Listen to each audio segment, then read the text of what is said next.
말씀은 역대하 20장 20절에서 37절까지 말씀입니다.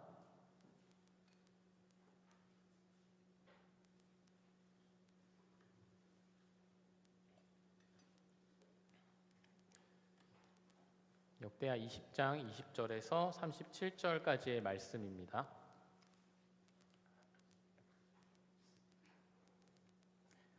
함께 교독 후에 마지막 절 합독하도록 하겠습니다. 이에 백성들이 아침에 일찍이 일어나서 드고와 들로 나가니라.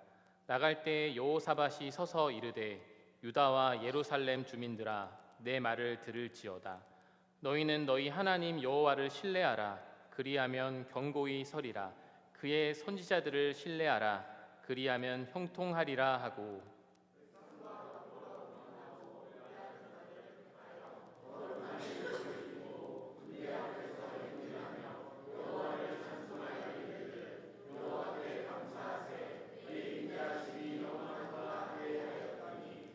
그 노래와 찬송이 시작될 때에 여호와께서 복병을 두어 유다를 치러 온 암몬 자손과 모압과 세일산 주민들을 치게 하심으로 그들이 패하였으니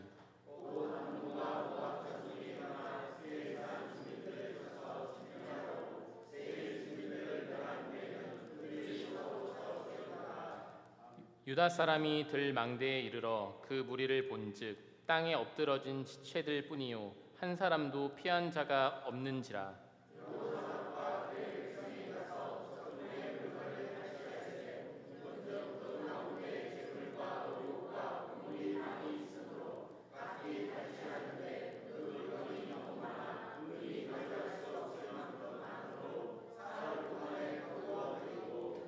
넷째 날에 무리가 브라가 골짜기에 모여서 거기서 여호와를 송축한지라. 그러므로 오늘날까지 그곳을 브라가 골짜기라 일컫더라.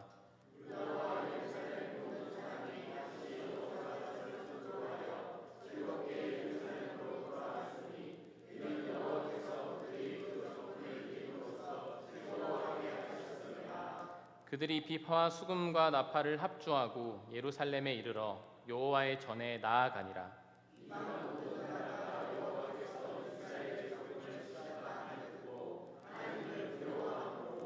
여호사밧의 나라가 태평하였으니 이는 그의 하나님이 사방에서 그들에게 평강을 주셨음이더라.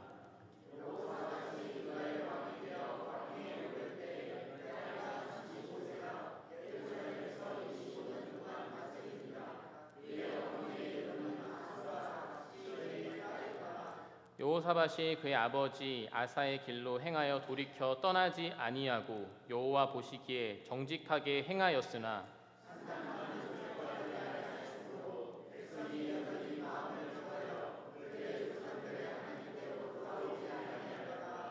이 외에 여호사밧의 시종 행적은 하나니의 아들 예후의 글에 다 기록되었고 그 글은 이스라엘 열왕기에 올랐더라.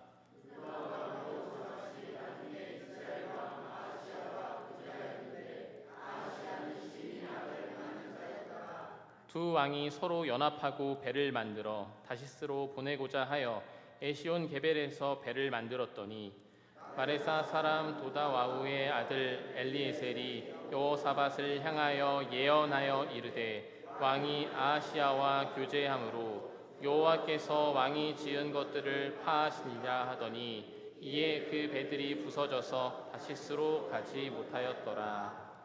아멘. 시작과 끝 그 사이에서라는 제목을 가지고 하나님 말씀 나누겠습니다. 말씀을 준비하면서 문득 그 금요 기도회에 담임 목사님이 전하시는 어떤 열왕기와 중복되지 않을까를 좀 걱정하게 됐습니다. 제가 담당하는 부서들에서는 이 매일 성경을 가지고 말씀 나눔을 진행하는데 이번에 묘하게도 요즘 다루는 그 역대기 이야기와 이 시기가 겹치더라고요. 열왕기와 역대기가 다루는 강조점이 다르다 보니까 이를 비교하면서 성경을 읽는 또 유익이 있었습니다. 오늘 본문에서 다루는 주요 인물인 이 여호사밧이라는 왕, 이 열왕기에는 아주 적게 표현이 되어 있지만 이 역대기에서는 무려 3장을 할애할 만큼 중요한 인물로 등장을 합니다. 제가 여기서 말씀드리고 싶은 건 기록자뿐만 아니라 성경을 읽고 생각하는 독자, 그리고 이 말씀을 전달하는 메신저인 이 목회자를 통해 이 말씀은 개인과 혹은 공동체 안에서 이 살아있는 말씀으로 각자에게 주어진다라는 거예요. 이 같은 말씀을 보더라도 그 적용과 해석이 달라서 읽는 유익이 참 있죠. 청년 때는 그 감동을 받은 말씀을 목사님께서 어떻게 전하실까 하는 궁금한 마음으로 듣곤 했습니다. 목사가 돼서 또 느낌이 다른 건 이제 제가 전하는 사람으로 이 다른 분과 유사한 본문을 생각하고 나눌 때에 대한 어떤 기대감이 저에게도 있는 것 같아요. 결론적으로 이번 우리 담임 목사님께서 금요기도의 말씀은 저에게도 꽤 은혜가 너무 됐습니다. 죄가 어떻게 보면 확장되는 방식이나 그 구조에 대해서 생각해 보게 되었다고 할까요? 한편으로 담임 목사님께서는 현재 수요 예배 때 예언서 그리고 금요기도에는 역사서를 계속 다루시고 계셔서 우리가 미리 성경의 흐름을 파악하면서 그 말씀에 대한 기대감과 유익을 한 번에 누릴 수 있지 않을까라는 생각을 또 하게 됩니다. 그래서 말씀을 나누기 전에 우리가 수요 예배나 금요기도에 함께 참여해서 말씀의 유익을 누렸으면 좋겠다라는 생각을 불현듯이 하게 되어서 말씀을 드리고 시작하고자 합니다. 우리 신앙은 늘 시작과 끝이 공존하면서 그 사이를 살고 있는 것만 같아요. 하나님이 우리를 구원하시는 역사를 구속사라고 할 수 있을 텐데 이를 이 시대와 오는 시대로 논의한 학자가 있습니다. 개혁주의 성경 신학자인 게얼다스 보스라는 사람인데요. 그 전에 여러분들이 인식하는 시간이라는 개념이 어떤지를 한번 여쭤보고 싶어요. 시간이란 무엇일까요? 시간은 잔잔한 물결 같기도 하고 어떻게 보면 잡을 수 있는 것처럼 보여질 때가 있습니다. 그래서 이 신현님이라는 시인은 불행은 언젠가 잘못 보낸 시간의 보복이라는 표현을 사용하기도 하는데 어쩌면 오늘 말씀하고도 연결해 보니까 더 와닿더라고요. 사실 신앙적인 관점에서 보면 하나님이 주도하는 시간과 하나님께서 인간에게 허락하여 주신 이 자유의지를 온전하게 잘 활용하고자 하는 그런 두 가지 시간이 공존하고 있다라는 생각이 들어요. 이번 긴 연휴를 우리 여러분들께서 어떻게 보내셨는지 모르겠는데요.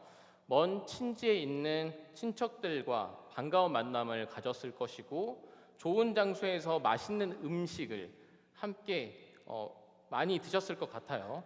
저도 왠지 연휴가 끝나니까 몸이 좀 부풀어 오른 것 같다라는 생각을 하게 되는데 이렇게 연휴가 끝나는 시점이 되면은 우린 문득 그런 생각이 들죠. 조금만 더 쉬었으면 좋겠다라는 생각을 합니다. 그래서 다음 날 일어나서 다시 연휴가 시작됐으면 좋겠다라는 꿈을 꾸지만 결국에 이 연휴가 끝나고 우린 일상으로 돌아갈 것입니다. 우린 이처럼 시작과 끝 그 사이에서 살아가고 있어요. 게알더스 보스는 임의의 차원에서 하나님 나라가 속한 구원의 예정과 아직의 차원에서의 그리스도의 재림과 부활이 오지 않았다는 두 영역 속을 우리가 살고 있다라고 이야기를 합니다. 여기서 우리는 긴장과 갈등이 있는 거죠. 구원을 향한 열망과 소망은 분명한데 죄로 부패해 있기 때문에 그리스도인은 안주하지 않고 어떻게 하면 그 믿음을 유지할 수 있을지를 계속해서 그 긴장 사이에서 생각하게 되는 거죠. 그런 점에서 바울은 우리에게 이렇게 말씀을 또 하고 있습니다. 고린도전서 10장 12절에서는 이런 말을 하죠. 서 있는 줄 생각하는 자는 넘어질까 조심하라 라고 경고하죠.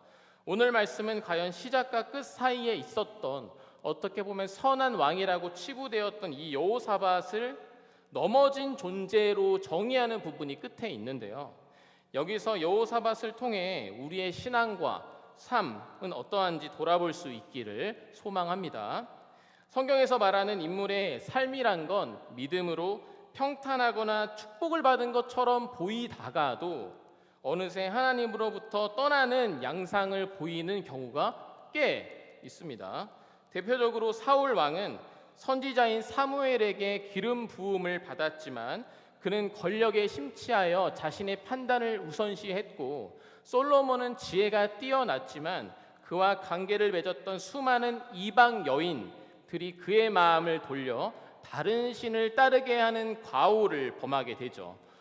오늘 함께 다룰 왕 여호사밧, 또 그런 인물입니다. 그는 여호와께서 여호사밧과 함께 하셨다라는 말이 기록될 만큼 하나님의 임재와 축복이 그와 함께 하셨다라는 것을 우리는 알 수가 있어요. 산단과 아사라 목상을 제거했고 남창들을 땅에서 쫓아냈습니다. 그리고 율법책을 갖고 유다의 모든 성읍을 순회하면서 백성들을 가르쳤고, 각 성읍에 재판관을 임명했고, 특히 예루살렘에는 최고 법원을 세우면서 이 정의를 향한 굳건한 개혁을 단행했던 그런 왕이었어요. 하나님 나라를 세우기 위해 많은 노력을 했던 왕이지만 북왕국 이스라엘의 악한 왕들과 이 반복적으로 동맹을 맺는 치명적 실수를 범하면서 영적 순수함을 상실하게 되는 결과를 우리가 볼 수가 있습니다. 우리도 주변에 이와 같은 경우들을 많이 보고는 하죠. 분명히 믿음 생활을 열심히 했던 사람이었는데 믿음을 떠나 있는 경우들을 우리가 보곤 합니다. 왜 그럴까요? 어쩌면 그 여호사밧의 그 심리, 그 마음 안에서 이런 생각을 할 수 있었던 것 같아요. 이렇게 내가 충실하게 하나님을 위해 섬기고 헌신하는데 이 정도는 좀 괜찮지 않을까? 라는 생각이 있었을지도 모르겠습니다. 이런 부분들이 그 씨앗이 된 거죠. 오늘 말씀에서 우리는 그 양면성을 한꺼번에 보게 되는 거예요. 이 양면을 통해 우리가 어떤 신앙을 가져야 할지를 돌아볼 수 있기를 또한 소망합니다. 오늘 말씀은 여호사밧의 인생에서 이 절체절명의 위기를 맞는 순간에서의 그 하나님을 향한 반응을 보여줘요. 20절에서 너희 하나님 여호와를 신뢰하라 그리하면 견고히 서리라는 구절이 있습니다. 얼마나 멋진 말입니까? 강력한 연합군이 쳐들어오는 순간에 여호사밧은 믿음으로 강력하게 이야기를 하고 있어요. 이 구절에서 우리가 한번 신학적 깊이를 생각해 볼 수 있는 히브리어 단어가 있습니다. 믿으라, 즉 신뢰하라 라는 히브리어 단어 하마미누는 스스로 믿음을 행하라 라는 의미로 사용되고, 베테마메누는 견고하게 될 것이라는 의미를 동시에 가지고 있습니다. 자, 그렇다면 여기서 동시에 사용되는 어근이 있는데요. 아만입니다. 아만. 우리가 자주 쓰는 단어 뭐가 떠오르죠? 아만 하니까 아멘이 떠오르죠. 아멘입니다. 아멘. 그래서 우리는 이를 유념해 볼 필요가 있는데요. 이 아만의 뜻은 단단하다, 확고하다, 신뢰할 만하다라는 뜻이 있어요. 믿음으로 반응할 때 우리를 견고하게 세워주신다는 의미입니다. 그게 바로 아멘의 의미예요. 그래서 우리 말씀에 아멘하고 화답하잖아요.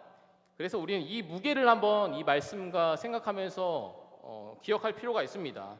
우리가 형식적으로 습관적으로 아멘하는 것이 아니라 이 아멘의 무게를 생각해 봐야 한다라는 것입니다. 국가 위기 상황이었던 여호사밧이 굳건한 태도로 믿음을 백성들과 나누었던 이 아만, 즉 아멘은 결코 가볍지 않고 무거운 고백이었던 거죠. 그들의 현재 상황을 초월한 고백이었습니다. 우리를 믿음 안에서 견고하게 하는 아멘이라는 고백은 주문을 외우듯이 내뱉는 단어가 아니라는 것이죠. 나의 어렵고 힘들고 이해할 수 없는 고난 상황 가운데서 하나님께서 나를 믿음으로 견고하게 해주실 것이라는 그 간절한 고백이 바로 아멘인 것입니다. 그리고 여호사밧은 이 나라의 전력이 불리할 때 주변국들에게 군사를 보강하는 것이 아니라 노래하는 자들을 택해서 거룩한 예복을 입히고 군대 앞에 세우고 있어요. 제3자의 입장에서 보면 이건 어떻게 보입니까? 완전히 자포자기한 것처럼 보이죠. 계란으로 바위친다고 그것이 설마 깨지겠어? 라는 생각을 하면서 누군가는 참 조롱했을지도 모르겠습니다. 여기서 찬양대가 부른 노래에 핵심이 있어요. 굉장히 중요합니다. 바로 그의 인자심이 영원함이로다 라는 문장에서의 단어인데요. 헤세드란 단어입니다. 헤세드는 성경에서 이 단일하게는 해석될 수 없는 다양하고 풍부한 뜻을 가지고 있는 단어예요. 이 단어에서 우리가 기억해야 할 뜻은 언약이라는 뜻입니다. 언약 안에서 여러 가지 의미가 있는데 사랑, 신실함, 자비, 친절, 은혜 등이 포함이 됩니다. 자, 그러니까 이 단어는 아브라함, 모세, 다윗 언약으로부터 이어져 온 하나님의 그 강력한 사랑이, 그 강력한 약속이 우리를 보호할 것이다라는 의미를 가지고 있는 거예요. 궁극적으로 하나님의 약속은 누구로 또 이어지죠? 가장 중요한 예수 그리스도로 이어지잖아요. 죄로부터 포박된 우리를 구원해 주시는 하나님의 놀라운 약속은 성경을 이해하는 가장 중요한 열쇠입니다.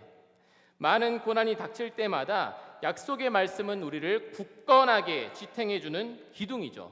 이 기둥은 무너지지 않고 하나님과 우리를, 땅과 하늘을 연결해 주는 그 영원한 약속으로 이어지는 것입니다. 그러므로 우리는 하나님의 변치 않는 약속을 잊어서는 안 되는 것입니다. 자, 그러나 이렇게 하나님을 경외하고 신뢰했던 여호사밧에게 어두운 그림자가 있었습니다. 그는 하나님의 원수들과 동맹을 맺으면서 파국이 발생하게 되죠. 첫 번째로 아합과 군사 동맹을 위해서 여호사밧은 그의 아들 여호람과 북이스라엘 아합과 이세벨의 딸 아달랴와 혼인을 시킵니다. 이 혼인에서 바알 숭배가 들어오게 되고요. 결국 아달랴는 다윗의 자손을 거의 진멸시키는 결과를 낳기도 했습니다. 또한 아합의 아들이자 심히 악을 행했다고 오늘 본문 말씀에 표현되어 있는 아하시아와 함께 배를 만들어서 산업 동맹을 하려고 하지만 항해를 하기도 전에 배가 파손되고 말죠. 이 선지자였던 엘리에셀의 경고에도 진행한 결과였죠. 이처럼 여호사밧의 결함은 진실된 헌신 뒤에 숨어있는 적당한 현실 인식이었습니다. 그래서 여호사밧을 향한 성경의 마지막 평가는 우리가 32절과 33절에 나오듯이 정직하게 행하였으나 산당만은 철거하지 아니하였으므로 그들의 조상들이 하나님께로 돌아오지 못했다고 말씀합니다. 하나님의 약속은 100%이지만 우리는 여기에 여러 조건을 달면서 내가 그건 했으니까 한 번만 봐주세요라는 것과 같은 거죠. 예를 들어서 100가지의 우상을 섬기지 말라고 했는데 한 가지 우상만 섬겼으니 나는 괜찮지 않는가? 라고 말하는 것과 같습니다. 그러니까 우리는 했으나의 신앙이 있어요.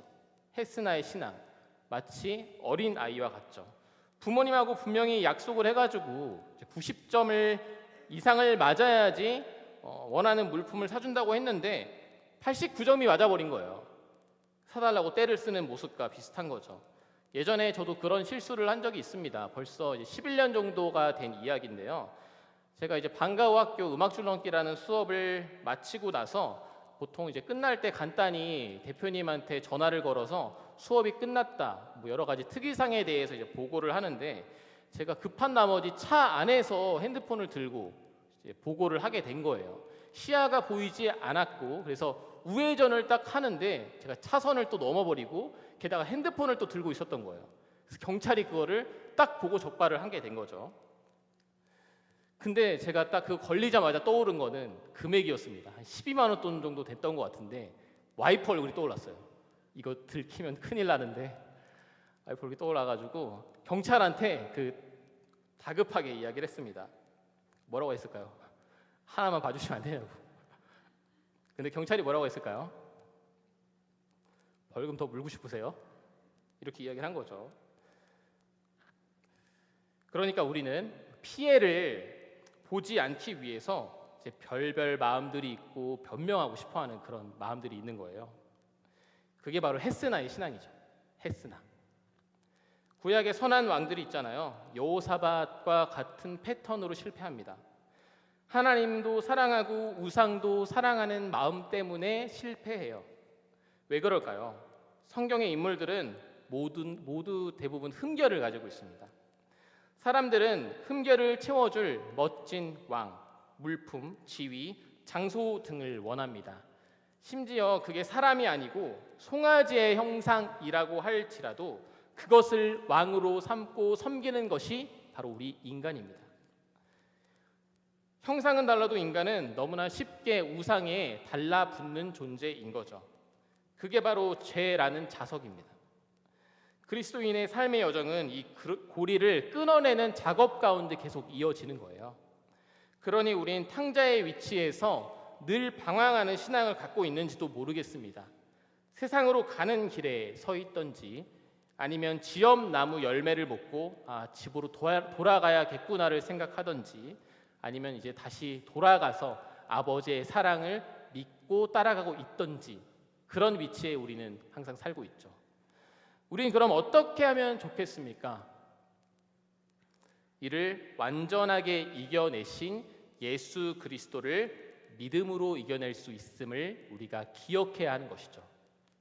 예수님은 사단의 시험에 유혹되지 않고 그것을 마땅히 유일하게 이겨내신 참 인간이셨습니다. 시작과 끝을 모두 완벽하게 하나님께 순종하셨습니다. 참 인간이자 참 하나님이셨죠.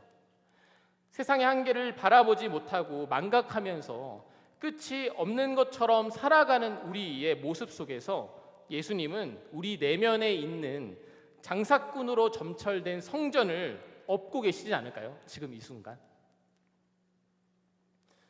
주님을 향한 찬양의 고백을 드리면서도 여호사밧과 같이 우리는 세상의 고민으로 아득해질 때가 참 많습니다.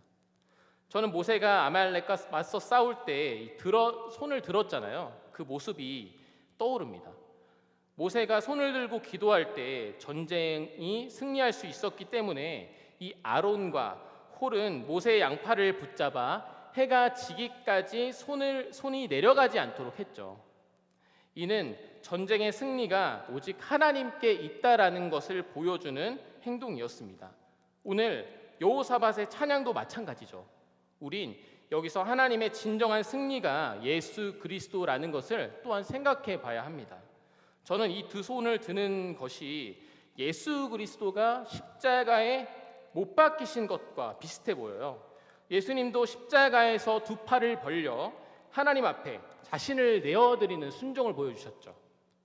십자가에서 내려오실 수도 있었던 그분이 예수님은 그 자신의 신적인 능력을 제한하시고 두 팔을 십자가에 올리셨습니다. 근데 우리는 조금만 고통스러워도 보내주세요 라고 발버둥을 칠 텐데 예수님은 그러지 않으셨죠. 예수님은 온전히 하나님의 말씀에 자신의 생명을 던져 인간에게 박혀 있던 죄라는 못을 대신 빼어주시는 거예요. 우리는 이 모습으로 나아가야 되는 것입니다. 본질적으로 나의 성공과 명예, 유익을 위해 두 팔을 벌려 주님께 부르짖는 것이 아니라 나의 희생과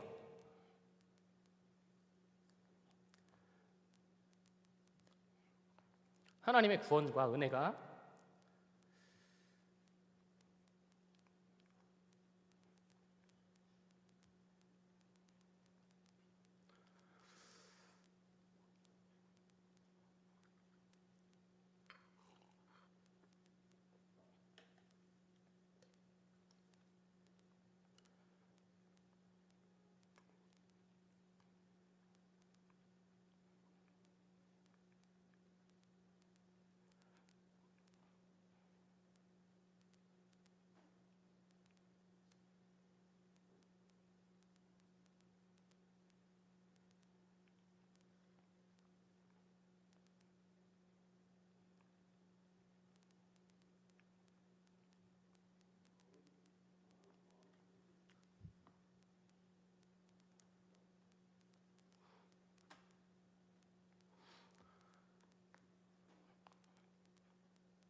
전파되는 것.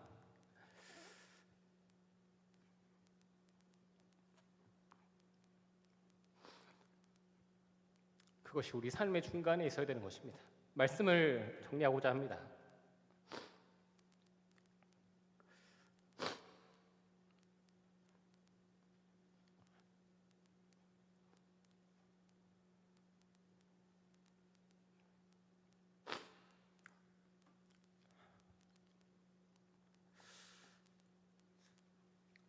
여호사밧의 이야기를 보면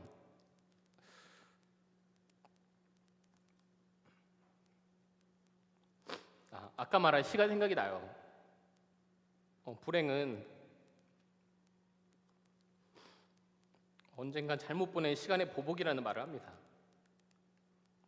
우리는 이미와 아직 사이에 있어요. 우리는 그 사이에서 긴장해야 되는 것입니다. 신약에도 믿음에서 떠난 많은 사례들이 있습니다. 가롯 유다, 아나니아와 삽비라, 데마, 후메네오, 알렉산더 등이 바로 그렇습니다. 여기서 데마는 바울의 동료로 바울이 가택연금 기간 동안 함께했던 사역했던 일원이었는데 성경은 이렇게 이야기하죠. 그는 이 세상을 사랑하여 나를 버리고 데살로니가로 갔다라고 말합니다. 우리의 문제는 이것입니다. 세상을 사랑하는 것, 곧 죄를 사랑하는 것이죠.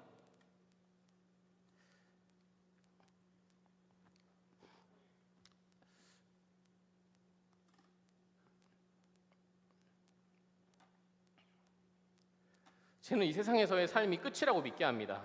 그러하니 명예와 돈, 권력을 쌓고 싶은 생각으로 가득하게 만드는 거죠. 과연 여러분들은 어디를 향해 두 팔을 벌리고 있나요?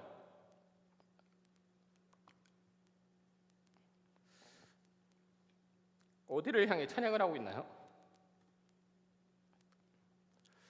돌아봐야 합니다. 우리의 중심이 무엇인지를 돌아봐야 합니다. 하나님께서 허락하신 시작과 끝의 삶 속에서 과연 우리가 무엇이 있는지를 생각하는 우리 남은 삶이 되기를 기도드립니다. 기도하겠습니다.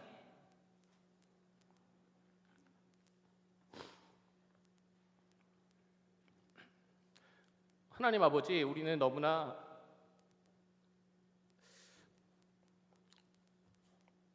부족하여서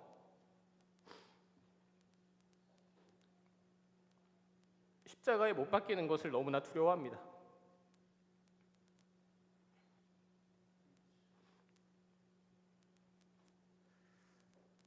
우리를 깨끗하게 하여 주시는 하나님의 구원을 우리가 생각하면서 그 아직 오지 않은 아직의 세계와 그리고 이미 우리에게 주어진 구원을 생각하면서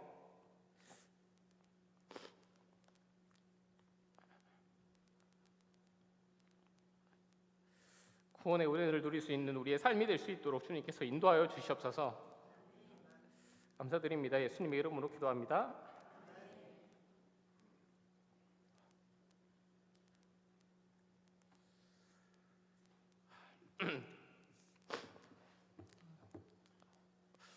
교회 소식입니다. 그 전에 너무 죄송합니다. 제가 너무 시간이 늦어졌는데 목사 한 수 받고 예레미야 설교할 때도 이렇게 본 것 같은데 왜 그런지 모르겠어요.